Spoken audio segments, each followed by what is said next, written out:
Call me, beat me if you want to reach me. Kim Possible was an early 2000s series that made its mark in animation history and remained iconic for many years to come.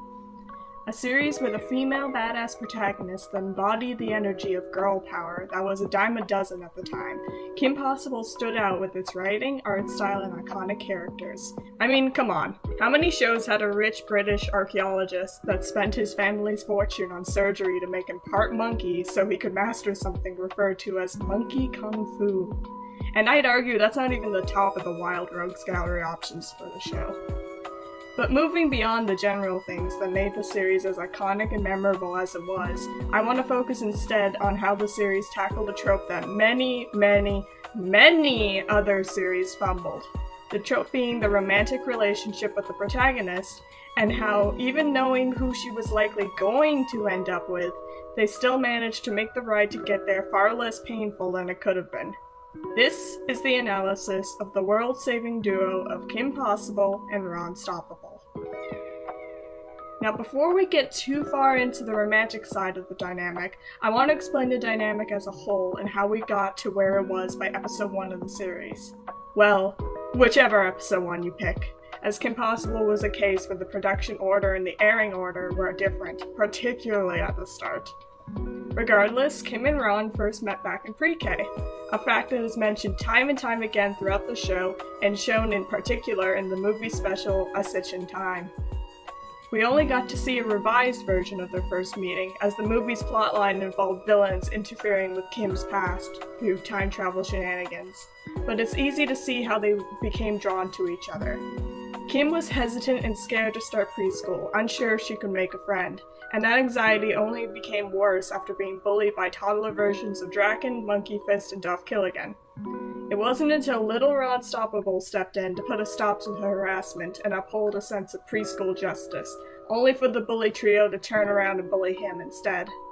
It was then that Kim stood up, not only for herself, but for a boy who stuck up for her, fighting off the bullies and finally getting to meet her first and best friend. That one kid have opposable toes? You're weird, but I like you.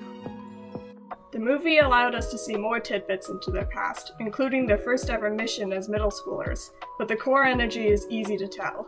Ron has always been Kim's hype man, even in moments where she doubts herself, because he's seen time and time again that yes, this girl really can do anything. A cheerleader? That'd be Kim Possible. She can do anything. Look us up online. We're worldwide, baby! By the series' start, it's implied that the two are sophomores in high school with plenty of worldwide missions under their belts since that day. Kim is the most popular girl in school, head cheerleader, gets solid grades, and volunteers to help with a lot of the school's activities, to the point of it sometimes overwhelming her in the process. Hilariously though, the fact that she travels the globe and stops evil masterminds from conquering the world is never treated as a big deal in the series. It's just a thing she does, and Ron tags along for all of it. Too busy saving the world? You still use air quotes. Huh. Interesting. Ron Stoppable, comparatively, does not get good grades, is often outcast, ignored, or pushed around by his peers, but still keeps an upbeat attitude in life. Being best friends with Kim Possible does not boost his credibility at all, nor would he ever really want it to. At the end of the day, sure, Ron would like to have a cute girl notice him like a majority of teenage boys would, but he's perfectly happy at the end of the day just getting to support and hang out with his childhood bestie. This is the dynamic the two live by. There is little to no drama involved with it. No secret identities, no I don't want to live in a girl's shadow. These two thrive the most with their daily hangouts and occasional missions to save the world. But they are also teenagers, and romance was never out of the picture with the show's writing. The thing that makes it interesting, however, is for the longest time in the series, romance and Kim and Ron weren't put together. I would argue that if certain episodes and/or jokes weren't used, and we'll get to them later, it could have been entirely possible that people would have watched the show and not think Kim and Ron would ever become a romantic couple. I can't super claim that was the case for me, since even as a little kid watching the episodes on TV for the first time, I did want the two of them to become a couple, bless my little sugar heart.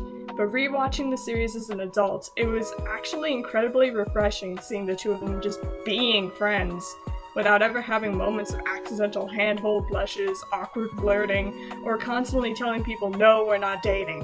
Whatever. Where's Possible? She's not my girlfriend! Whoa there. Never said she was. Ooh.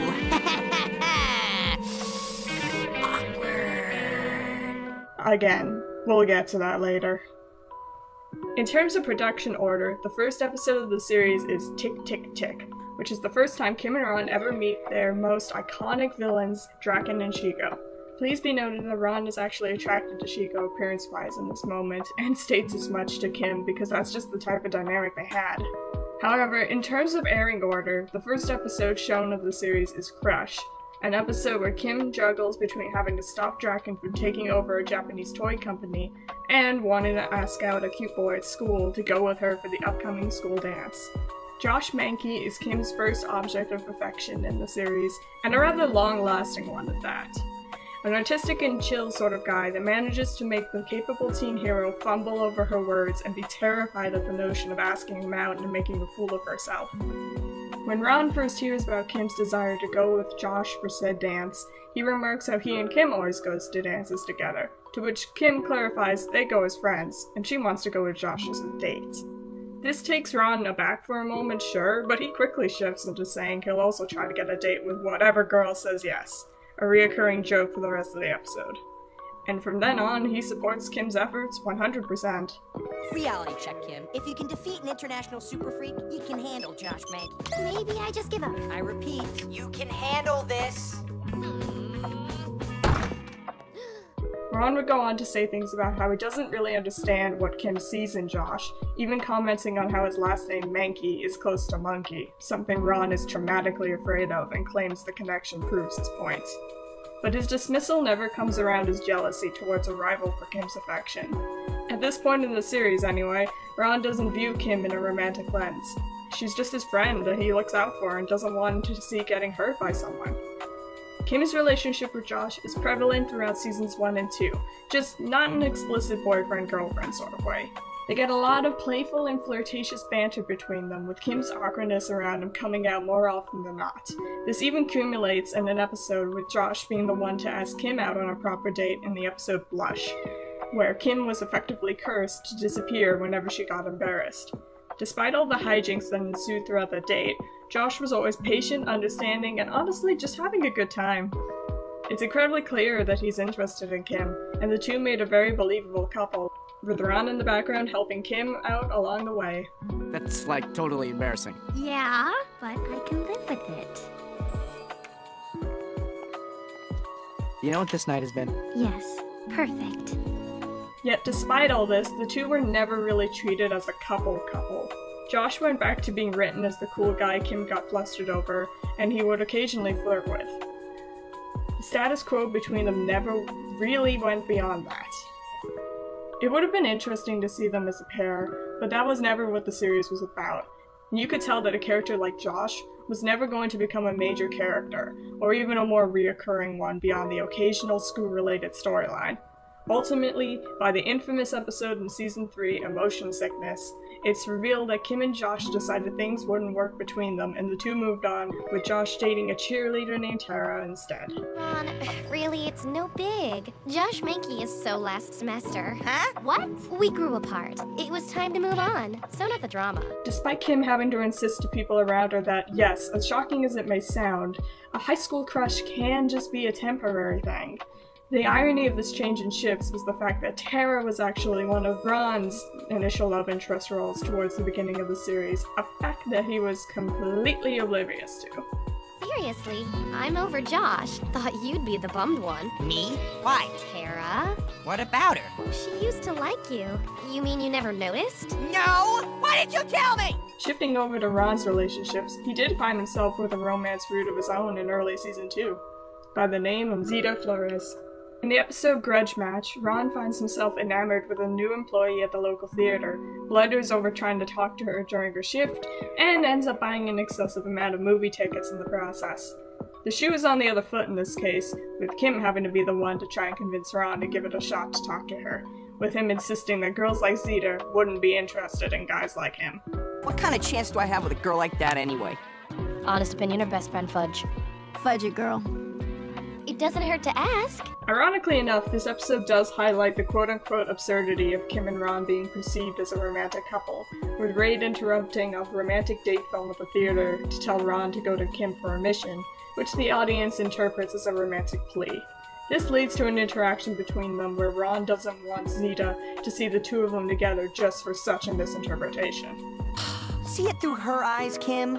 You, me, boy, girl. Yeah, so? Seemingly coming out of a date movie together. You and me. On a date? It could happen. I mean, not that we would, but if someone didn't know that we were just best friends and they saw us together at the feel-good film of the year, conclusions may be drawn. Yeah, Ron, I'm gonna say something I've never said to you before. What? You're thinking too much. Ultimately, however, the episode ends with Ron sitting next to Zeta in the theater, with her offering him popcorn and implying that the interest is mutual. This carries over to the next episode of the series, Virtue Ron, with the two being described as being in the game in terms of dating by Monique. In the episode, Ron ends up learning about an online video game that Zeta was actively interested in, though he uses plentiful cheats to try and impress her. This culminates in a sort of liar reveal moment down the line, but it's clear by the end that at the very least, the two are still friends afterwards. Though there is something to be said about the fact we never see or hear from her character again for the rest of the series. Cheaters never prosper. Unlike Kim and Josh, Ron and Zeta didn't get a fraction of the development or implied long-term chemistry between them. Working at the theater and being an avid gamer were two of the only things we knew about Zeta as a character, and it was hard to tell, even if they had more episodes together, if their relationship would ever be half as convincing as Kim and Josh. It's unfortunate, but Ron's love life in the series was largely just played up for one-off jokes to keep up his sort of status quo, as opposed to Kim's, which got more prominence. She is, after all, the main character. Also, this is a side note, but I do find it hilarious that the graduation finale of the show went out of its way to bring back Zeta for non-speaking cameos, for the sole purpose of saying she and Felix Renton are now a thing. Not to go too in-depth with that, but for those who don't know, Felix was a character introduced late season 2, who became fast friends with Ron through gaming and other mutual interests. Their friendship even sparked a slight jealousy with Kim in season 3, where she felt out of the loop for their fun. That's how prominent the friendship could get. So for the series to basically pair off the two season 2 characters that were close to Ron, I don't know, I think it's funny. The other prominent love interest Ron had was an even more temporary one than Zeta. In the late season 2 episode, Exchange, Ron spends a week in Japan at Yamanouchi's ninja school, where he meets a student named Yori. The two have a playful back and forth, mostly at her laughing at his comments as American-style jokes, and how it would be his honor to go through various tasks he'd rather avoid. I won't go into the questionable choices of this whole arc in terms of stereotypes, but it's there. She kisses his cheek, but that's about it for her initial appearance. It isn't done in a manner that would imply they get to meet again for anything to develop past that, until, that is, her season 3 appearance. Before we dive into the main point of the analysis, which reaches the sparking point in season 3, a few honorable shoutouts to the other brief love interests for our main duo. Amelia, the hot senior that Ron fancied on more than one occasion. Ron Stoppable is no pink sloth. That's a relief. A pink sloth is supposed to be my soulmate. So, Amelia! Wait, I'm a textbook sloth, outcast, follower, socially inept. I smell like corn dogs. We're made for each other. Senior, Junior, one of Kim's rogue gallery of villains, who after finding out their shared result of an animology test that could deduce a person's soulmate, sabotages his father's evil plot in an effort to save her. Impossible! You are the blue fox! I am the yellow trout! We are meant to be! We are soulmates! This doesn't follow past the episode, but it could have been a cute reoccurring thing. There's also Hirotaka, the boy that did a week-long exchange student program with Ron that had Kim and Monique fighting for his affections, before ultimately deciding a guy who preferred spending his time with Bonnie of all people couldn't have been that great in the long run. I'd also mention Bonnie as one of Ron's love interests, but she was never really meant to be shown as anything other than the type to only show interest in Ron if she had something to gain from it. Amelia was similar, but let's be real, the two are different vibes altogether. Back to the topic of hand, you might have noticed until now, most of the relationships Kim and Ron found themselves in were season 1 to 2 related. And you're right, because season 3 is when the writing really takes a turn towards most would call the end game. Oh, police! Are they still teasing that Charity and Danny are gonna get together? Like that's ever gonna happen. It would end the series.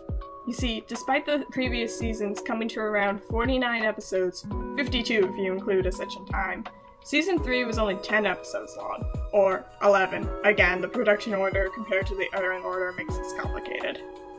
Ending with the climactic series concluding movie, so the drama, that meant everything they wanted to build up to prepare for the big finale had to be done fast. The gloves were off, so to speak, when it came to the jokes of Kim and Ron being a couple, going fully into the concept. Multiple episodes feature Kim getting jealous of Ron spending time with other people, including Yori's second appearance in Gorilla Fist, a fact that is made a reoccurring joke throughout the episode. Weird. Secret girlfriend weird? No, he'd tell me. I mean, why wouldn't he? 'Cause you'd go all gel. Gel? Green-eyed. So, I've always had green eyes. Jealous. You're gelling. I am not gelling. Uh-huh. It's just that my weird R's going off, that's all. And you're gelling. So not. The aforementioned joke of Ron leaping to conclusions also occurs in the episode Overdue, but anyone who is a fan of the ship will tell you, there is one episode of Season 3 in particular that claims to push the subtext into full-on text. I'll see you after class.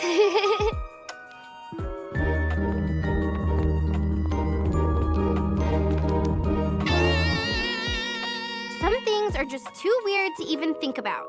Emotion sickness. During a mission to stop Draken and Shigo from stealing tech from a lab, 2 modulator chips end up on the back of Kim and Shigo's neck without anyone knowing.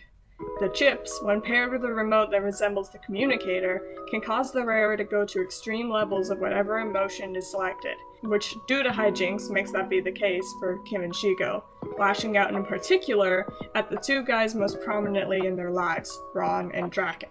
The whole thing can easily be read as PMS mood swing parody, if I'm being honest here.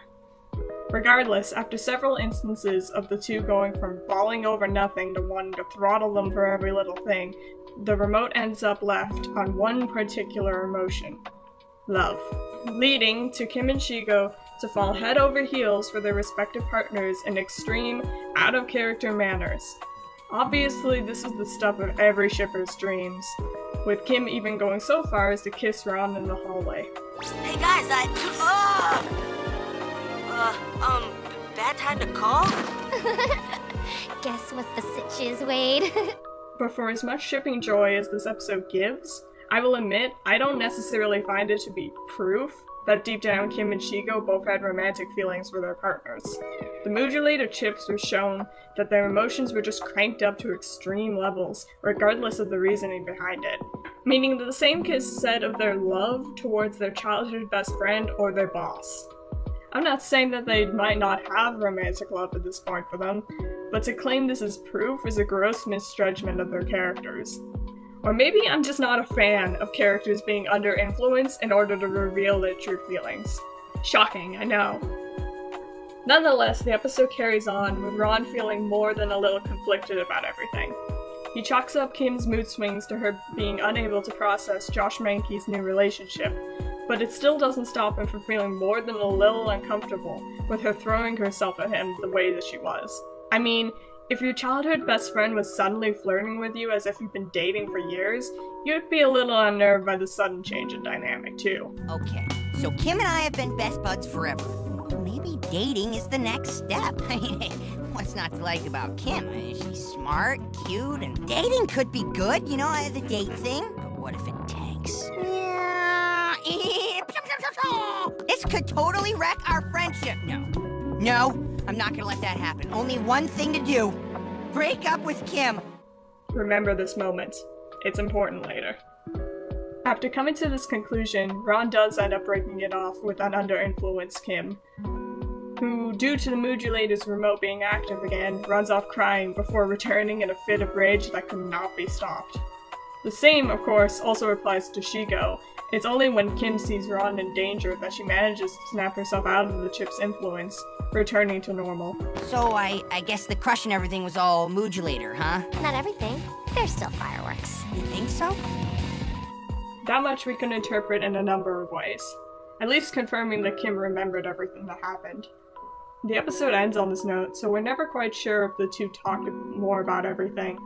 But considering they were still casual in the episodes afterwards, we can just assume everything smoothed itself out. Though, it still doesn't erase the fact that from Ron's perspective, he really had to sit down and think for himself. Would I want to date Kim Possible? By now we've covered the majority of the build-up towards the main event. Their relationships, their origins, the support and bond the two share with each other.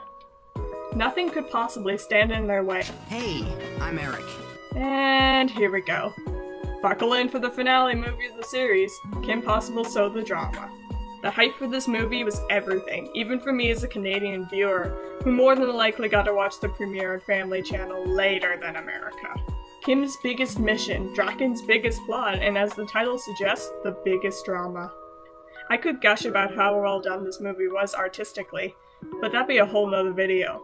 For now, let's just talk about the story. Things are pretty standard for our leads, Kim and Ron managing to save the day in a cold open mission, and making it back for school by morning. Kim's cheerleading practice is interrupted by Bonnie taking a call from her boyfriend Brick, who Kim and Monique gossiped and groaned about earlier in the film for being an on and off relationship. Bonnie ends up digging into Kim when she complains, reminding her that she didn't have room to talk, since Kim lacked a boyfriend of her own. In fact, she seemed to be the only cheerleader on the team not to have one, with each girl apparently dating star sports players in the school. Bonnie warns Kim that her options for potential boyfriends are limited with prom fast approaching, and she'll end up with the captain of the chess team for a date. Or, as she says when Ron arrives, worse. We've established way back in Crush that Kim and Ron would often attend school dances together as friends. But even then, Kim stated how she wanted to go with the boys a date. Bonnie's threat of sorts clearly gets to Kim, even more than the dig on her friendship with Ron, revealing to Monique privately that Kim feels as though she's scaring boys away. I'm weirding guys out. They see me on TV, roundhousing some goon out a window. It's a vivid image. Kim at her core is still a teenage girl, and one who would like to have a guy in her life in a romantic sense. A guy who accepted her for who she was, thought her to be, well, beautiful, and just in general she craved that sort of relationship with someone. Yes, she had Ron, but as she would go to say to her mother in a frantic stress call for help, Kim doesn't view Ron as a guy, he's just Ron. She never thought of him in a boyfriend sense, just her best friend. And she wants more. And just as we learn all this, we're introduced to a brand new character, the new kid at school that becomes fast friends with Ron, Eric. Ron immediately connects with Eric, the two sharing similar mentalities with their bikes, and Eric even going to say how he always wanted a naked mole rat for a pet. He takes it upon himself to be Eric's tour guide for the high school, up until the cafeteria, where Eric immediately takes interest in Kim at first sight, casually saying how he's never heard of her before. You've never heard of Kim Possible? She frequently saves the world, and I help, almost as frequently. So you know her? Yeah, we're tight. Hooked up? Ew, Kim and me, no. No. We've been best friends since, forever, but not like that. She's a... Extreme steam. Okay, hey, you know what? Let's not talk about her that way ever again, K. Whatever's clever. This was basically the moment Ron no longer liked Eric. He did not tolerate that sort of comment being made about Kim for even a second. Unfortunately for Ron, Eric wasn't the only one who was smitten at first sight, as the moment Kim sees Eric, she's as interested in him as he is with her. Literally coming between her and Ron by sitting in Ron's seat, and Ron having to force his way between them. He has to come to a conclusion that something has happened that he's not included in. We get a montage of that fact becoming all the clearer for Ron, with Kim and Eric doing more and more couple things together and either ignoring or leaving Ron behind as the result. All while Jesse McCartney's song, Why Don't You Kiss Her, aptly plays. The lyrics lay it out directly, saying how she'll never know if you never show the way you feel inside. As the next time we see the three, Ron is visibly angry and annoyed with them in general. He's childish, of course, but when Kim's mother suggests that Ron should stay for dinner when he debated sticking around, instead of Kim agreeing with her, she and Eric just go, Later on. causing him to storm off.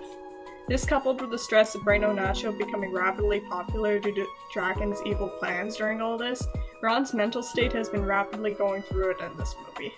I'm losing everything I ever cared about! Kim does eventually go to Ron to talk about things over in his treehouse, with him being more closed off than usual. We even get a mention of Camp Wannareep, a frequently mentioned part of Ron's childhood where the majority of his traumas originated from, with Ron adding in one more element that the audience never had to think about before. It was an awful summer for him, but it was even worse because it was a summer away from Kim. They talk about what might be bothering Ron, ultimately coming to the discussion point of Eric, but Ron tries to get out of it as much as possible. Ron, Eric's not going to change what we're all about. We'll always be tight. Yeah, pretty words, Kim. We're not in pre-K anymore. Time to grow up. Well, maybe I don't want to grow up. You know, if that means... Kim? Ron's desire for things to stay the same is the turning point of this story. Remember how I said to pay close attention to his statement in emotion sickness? He broke it off with Kim out of fear of them losing what they had as friends, and now it's happening again, but with Kim and another guy. He can't control that. He would never get in the way of Kim's relationships like that. But the fact of the matter is he's still suffering from the change, and he doesn't have his best friend to help him out this time. It's time that Ron has to look inside himself, figure out what these emotions of jealousy are and where they're rooted from, and tell Kim. It's the least he can do for both of them. He talks the whole concept over with Rufus while putting on his dad's old prom outfit, clearly preparing to go to the dance to get to talk to Kim at some point. Ron mentions how he knows Kim's had past relationships before, and heck, he rooted for her each time, but now... Something's different now. I mean, there's something between us. Oh, am I kidding? That's not different. Something's been there a long time. Well, I think there's something there. Does she? Ultimately, though, upon reflecting that even if he does tell Kim all this, there's still a chance she'll choose Eric over him, which loops back around to Ron's main fear, a change in their friendship. Dejected, he ends up not going through with it at all, going back to his regular attire and going to Braino Nacho to drown his sorrows. Kim, for all this, was just having the time of her life, with Eric reaffirming to her that he doesn't think her saving the world life is weird and actually thinks it's pretty cool, and him asking her out to prom officially. Kim's getting to have what she wanted for a long time, wearing what I would have killed to have had as my prom dress. She remarks how perfect Eric is to her mom, before going off with him to dance the night away. This isn't the story of a girl who's been waiting for a man. This is the story of a girl who wanted to have a fun romance with someone special, and right now she's found that. Sparing the details of the overall plot, Ron does end up arriving at the dance, screaming about how the little Diablo toys from Braino Nacho were in fact evil and chasing him before they hid away, leaving everyone to assume it was just Ron being weird. That's definitely the case with Eric, who Ron shrugs off immediately and reaffirms it doesn't matter what anyone else thinks of him. He knows Kim believes him, which she does, sort of. His initial story does have her feeling awkwardly embarrassed for him, but when Ron mentions Draken, Kim believes him wholeheartedly. She knows Ron. She knows when he's being over the top and when he's telling the truth. And even with Eric trying to dissuade her from believing him, she calls Wade and gets verification, leaving the dance and her fun night out and leaving Eric for Ron and a save the world mission. Skipping plot a bit more, Kim and Ron manage to stop part of Draken's grand plan, at least sparing Middleton anyway. Although the tables soon turn, as the mad scientist reveals during his threatening call that while Kim was busy doing what she does best, Shigo snuck into the dance and kidnapped Eric, holding him hostage and clearly leading Kim into her trap. And by this point, the gloves are certainly off. Donning a brand new battlesuit, which was the coolest thing ever at the time, Kim and Ron ride off to the final battle, armed with the weapon to take down Draken's take-over-the-world device with more determination than ever. Kim and Shigo clash in a battle sequence that's just a pure visual spectacle before... Wow. Didn't know you cared that much. Eric, you're okay. Kim. Eric. Actually, here, I'm known as Synthodrone number 901. Yep. If you hadn't seen it coming a mile away, Eric had been working with Draken and Shigo the whole time.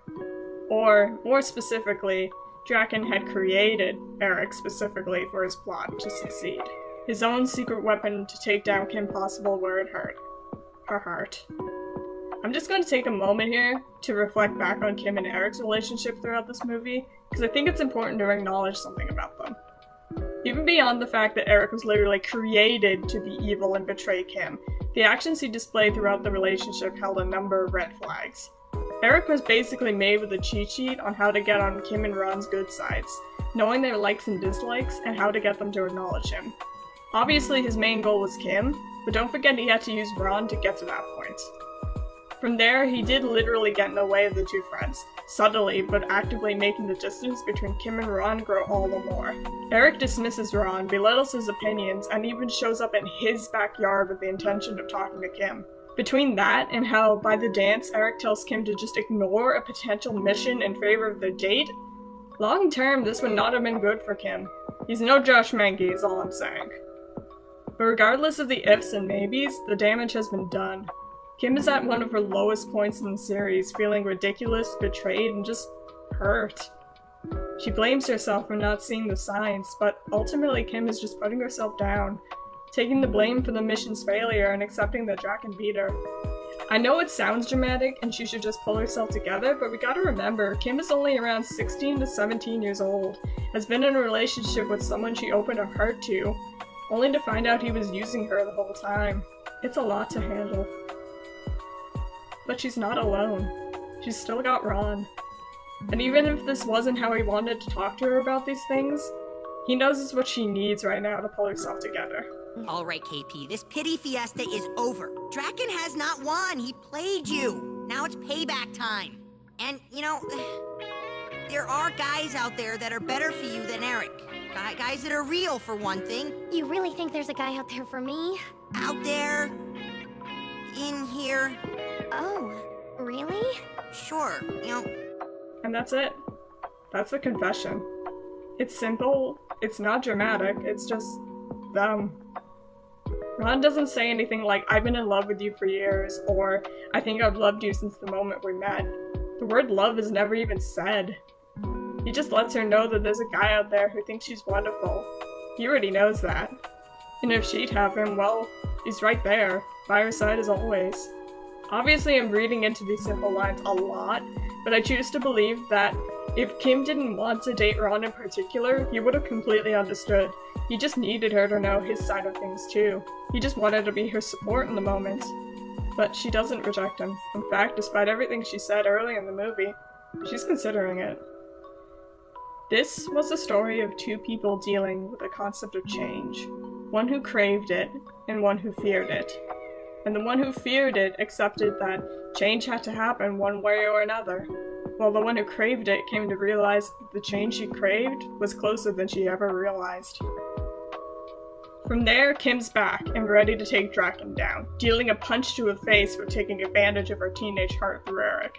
Something she rarely ever does, I might add. She usually saves the physical fighting for Shigo, not Draken, but this was an exception. She doesn't even hesitate around Eric either. He hurt her, he's dead to her.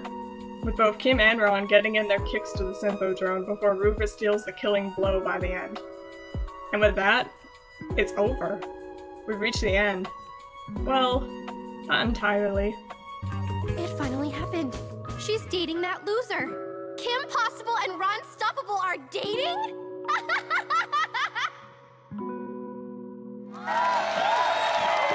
After 59 episodes of the series and one other movie special, it's now official. Kim and Ron are canon and share a dance for the first time as a romantic couple.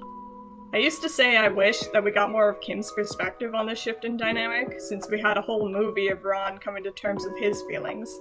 But while making this analysis on how perfectly simple this relationship is, I've come to realize something simple as well. We did get Kim's thought process on everything, and it's spelled out for us like a Disney movie, through song. Kim and Ron dance to the song Could It Be, which is sung by Kim's voice actress, Christy Carson Romano. A song made for them in every sense of the manner, with lyrics that encapsulate everything flat out. Kim knows that they've been friends forever, but now she thinks she's feeling something totally new. And after all this time, she's opened up her eyes, Now she sees he's always with her. Yeah, I couldn't exactly phrase that one out to be the actual lyrics, but you get the idea. It's a song literally about the question, could it be this easy? And as they lock eyes with each other and move in for their first proper kiss, the answer is clear as day. Now it's the end. So the drama is over, the series is complete, and the story has been told. Or at least, that was the plan for the crew.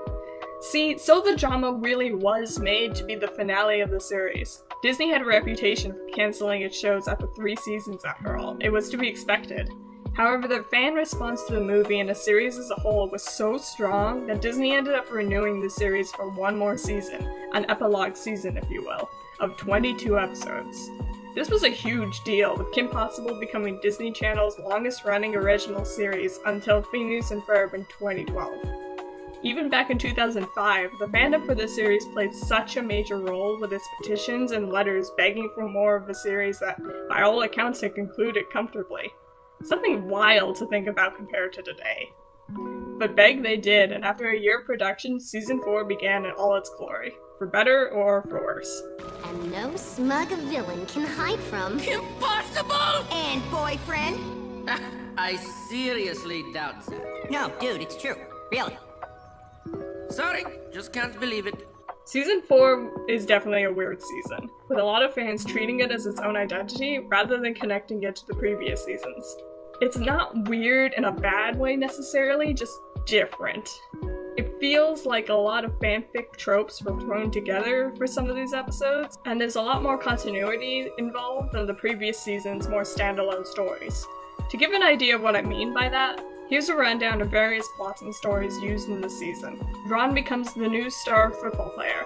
The cheer squad gets new uniforms. Kim gets her own car. We get a multiple episode arc involving Draken being cellmates with Frugal Lucre, a one-shot joke villain, while Shigo gets busted out of prison twice by past allies. The Tweebs get a growth spurt over the summer and have skipped grades due to their intellect to become high school freshmen in Kim's school. There's a villain voiced by Ashley Tisdale. This isn't fanficky, I just think it's funny.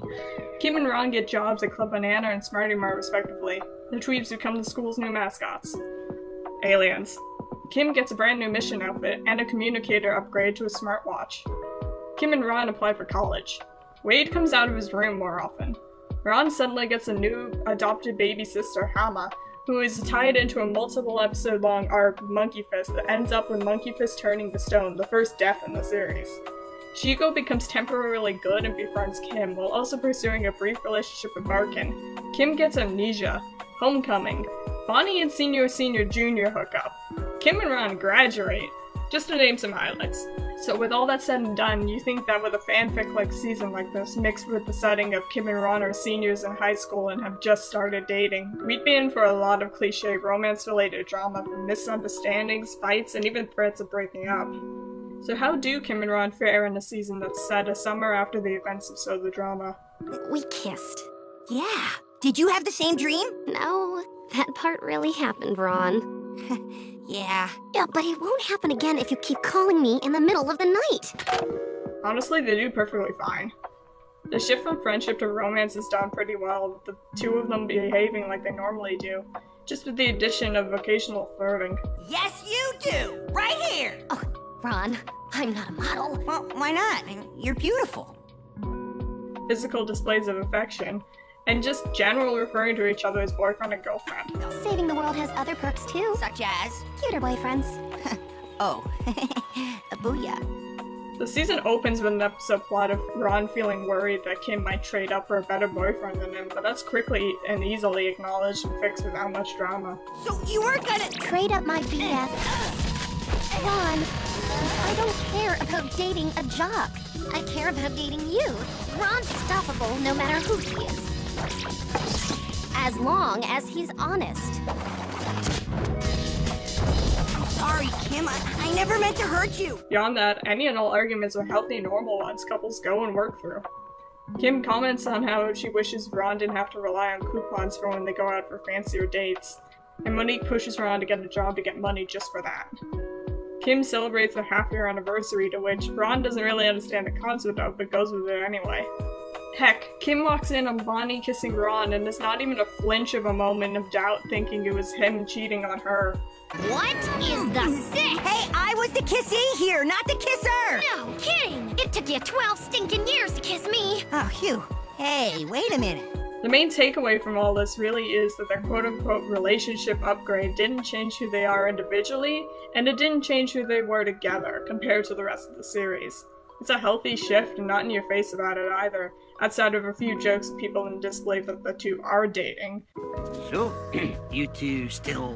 Dating? Yeah. Really? So the lass isn't tired of your pants-losing antics by now? No, things are fine. Okay, don't go all William Wallace on me. I was just asking. Well, don't be asking. Or a few flirtatious comments here and there. The series is still able to tell the same types of stories they could before, only now and again they could throw in plots of the two world-saving heroes going on double dates, or even getting to say, Ron, I remember that you're my boyfriend, and that I think I love you. For real? For real. The chill nature of everything is arguably what makes this animated pair so iconic and memorable. It might not have been everyone's favorite pairing, but it felt earned and understandable for the audiences watching it, without needing to pull their hair out in agony over shipping drama, misunderstandings, or other tropes that can get exhausting to viewers when done too much. I've said the bulk of what I wanted to with this analysis, but to wrap it all up with a pretty little bow, let's take a moment to look over the series finale of Kim Possible, and where that leaves our duo. For real this time. Like I mentioned for the Season 4 recap, the series ends with Kim and Ron approaching their final days of high school. It's honestly a pretty fitting way to end the series, saying goodbye to Milton High and leaving the audience wondering what sorts of adventures await them next. Couple that with the dramatic two-part final battle with aliens and you got quite a send-off. After defeating a classic dragon scheme, Ron gets slapped in the face with a reality check from Birkin, talking about how he might have had the best high school experience, but that doesn't mean it will last once he's graduated. That reality hits Ron even harder when he goes to see Kim, who's gotten stacks and stacks of college acceptance letters, and he hasn't gotten any. Kim listens to him in panic, almost making it worse when she mentions how they weren't going to be breaking up, and him realizing he didn't even think about that. But nonetheless, Kim comforts him by saying it's just graduation, it's not the end of the world. After all, it's Kim. Who knows better than Kim? Honey, it's just graduation. It's not the end of the world. That's what I told Ron. So you think it's all gonna be okay, right? Absolutely. Surprise, Kim's actually nervous about this stuff too. She's just better at keeping her fear and insecurities hidden. And distracting herself with missions is a great way to escape it. It's their norm, and it's going to work as long as it can. After realizing her graduation is an event so big it warrants being on the cover of a magazine, they return back home for their final day as high school students. Kim's iconic locker is emptied, we get to see Felix again for the first time in a while, which was neat, and their final bell is anticlimactic due to a power outage. Still, it's a nice moment for them to say goodbye to one of the biggest locations of the series as they prepare for the event ahead of them. Kim and Ron both get dressed up for the graduation ceremony, with Kim getting dolled up for the occasion, and Ron embracing who he is with his casual attire. Before the ceremony starts, however, we do get a moment of vulnerability, accumulating in Ron's biggest insecurity through all of this. What I'm saying is, after graduation, you're headed to the stars, and, Ron? What? I'm stuck on Earth, but I don't want to hold you back, so whatever happens, I'm okay with it. Oh, Ron. Ron knows who he is. It's one of the things he's learned and relearned constantly over the series. He knows he's not that smart, but Kim is. He knows he's not that inspiring, but Kim is. Everything he knows about Kim, his girlfriend, his best friend. He knows that she deserves the world, and he doesn't want to ever be the thing to hold her back. But he also doesn't want to lose her either. Kim doesn't get a chance to respond to him in the moment, though she does try to talk to him before being interrupted. The plot kicks in with the aforementioned aliens arriving and taking Kim away in front of everybody, despite Ron's best efforts to save her, the only one who tries. They're helpless to change things as they happen, with Kim being whisked away to the stars and Ron being stuck on Earth. But he doesn't give up on her. Why would he? If Kim was lost in the stars, he'd find her. Ron's insecurities still come up as he and Shigo end up becoming the rescue party for Kim and Draken in space. They reunite with each other and make plans to save the day like always, only this time with the main villain's help under the "if the aliens take over the world, then we can't take over the world" sort of mentality.